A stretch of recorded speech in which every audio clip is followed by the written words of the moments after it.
بسم الله الرحمن الرحیم. د تاسو ټولو مرګلو مشرانو او کشرانو د سپینګیرو د تاسو ټولو په اجازه ملګرو مونږ په چنار نه بعد ورځ ده ډیر ټیم شو تلیارې باندې مشکلات دي جنگونه دي خدا هر سړی ته پاته ولګیدا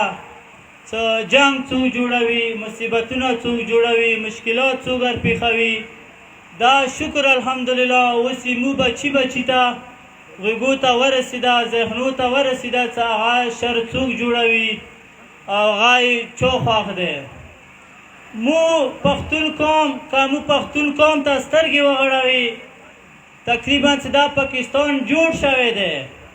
دا پاکستان څه جوړ شوی دی د پښتون قوم سره او د توري قوم سره ظلم کیږي او موږ خپلو منځو کې نه کوو مثلا مو یا د سنیان دا خو لګیا یو صحیح دی دا به مو ته کومه زمیني تنازع دی دا مشکلات به وي خو دې کې چې کوم غټ مشکل دی مو کې غټ کومه مسله دی مو ته هغه یې د ریاست طرف نه دی هغه د حکومت طرف نه دی که هغه لیارو کې وکسي که هغه مو ته ارضي کې مشکلات ورپېښ دي د دغه ریاست د دغه حکومت لاسه مو ته هر څه شی ورپېښ دي مونږ به خپلو منځو کې مونږ به پښتون قوم به خپلو منځو کې به ته پیغورونه نه ویر کوو ځکه به پیغورونه نه ویر کوو چې مو هېڅ مشکلات نشته مو پښتون قوم ټوله یو قوم یو یوه وینه یو یوه ژبه یو مو ټوله سره وروڼه یو دا به څوک غلط وایي چې مو پښتون قوم چې کوم دی څه دی مو ورور نه دی نه پښتون قوم څه هر چېرته دی که هغه افغانستان کې دی که هغه انډیا کې دی که هغه د دنیا هر کنج کې دی دا ټول راسره وروڼه دي دې نه هېڅوک انکار نشي کولی که دې نه هغه څوک انکار کوي هغه به پښتون نه وي هغه د پلار ځان ته ولټوي ځکه چې پښتون هر چېرته اوسي هر چېرته درد ورته میلاویږي ځینې مونږ زړه بدېږي اوسه کې څه پام وکړي موږ پښتانه وروڼه پاکستان څه جوړ شو پښتون قوم ته یې اول تحفه دا ویر کړی تو ته یې به بډې تحفه دیر کړی چې تو ته یې 600 کسان په یو دي شهیدان کړل هغه یې موږ پښتانه وو هغه یې موږ وروڼه وو پاکستان څه جوړ شوی دی تر ننې ورځې پورې پښتانه چېرته ښه ورځه نه دی کې لیدلي پښتون قوم تمام را عمره په دغو جلسو په جرګو په دغو تیر کړلو دغه ساړه ټیم کې خلک خوبونه کوي نوره قومونه به پاکستان کې خوبونه کوي پښتون قوم مکمل پاکستان کې په احتجاجو ناز دی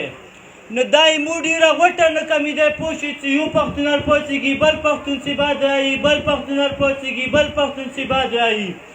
مونږ تاسې ټولو پښتنو ته دا ضروري دی دا واجب دی چې یو بل ته لاس پیر کړو یو بل ته ودرېږو اوس د ولاتو کې ته پام وکړئ چې بیل افکار مینې اپریشن نه دی نافذ کړی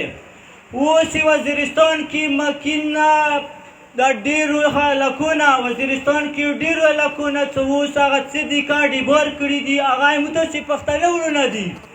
هغه یې متاسې پښتانه دي هغوی نه یې متاسې هېڅ کله خرسیدان نه کېږي هغوی نه یې متاسې خرسیدان حتی تر قیامت یا نه کېږي نو هغوی ته پکار دی پښتانه خبره مو تاسې همیشه وکړو دلته د پښتانه قوم خبره وشي دلته د پښتون وطن خبره وشي پاکستان کې نورو ایجنسیو کې ویلې جنګ نشته پاکستان کې نه پنجاب کې جنګ شته نه کراچۍ کې شته نه آزاد کشمیر کې شته صرف پښتون قوم دی چې دا بدبخت قوم دی ځکه مو تاسې نه جنګ دی چې مو تاسې متحد نه یو مو تاسې کې اتفاق نشته مو تاسې یو بل ته لاسونه نه ویر کوو دې وجې نه پوه شئ مو تاسې کې جنګه دی بدامنیا دی دا مو تاسې ګرمتو دی دا حکومت دومره تکړه نه دی چې پښتون قوم تر مخکې شي پښتون قوم وځلوي پښتون قوم وژوړوي هېڅ کله نشي کېدای دا پښتون قوم هېڅ کله نشي ځلولی نشي ختم کولی خو چې مونږ تاسې یوه خبره ورته وکړو د ریاسته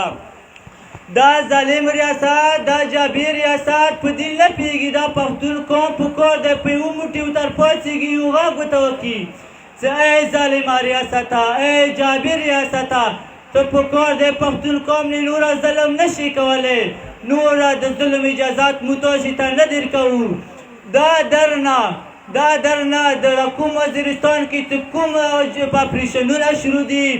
کوم بدامنۍ شروع دي، د دغه درنه ټوله مخالفت کوي.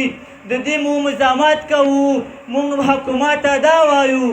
چې مونږ پښتونخوا کې چې یوه ځکه تا ته مو ته د اپریشن اجازات نه درکوو،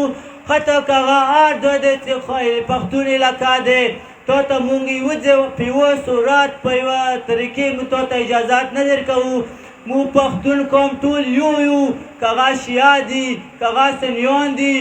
مو وینه سره شریکه دی، مو ځمکه سره شریکه دی، مو خاوره سره شریکه دی. موږ کله یو بل نه بېلېدای نه شو. ملګرو خبرې ډېرې دي، مرګلیا ډېر دي.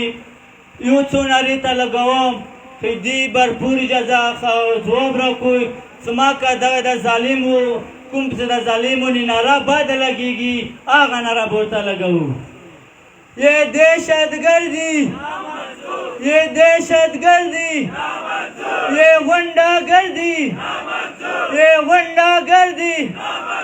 یہ طالب گردی، یہ طالب گردی، یہ غنڈہ گردی، یہ جو دہشت گردی ہے، یہ جو دہشت گردی ہے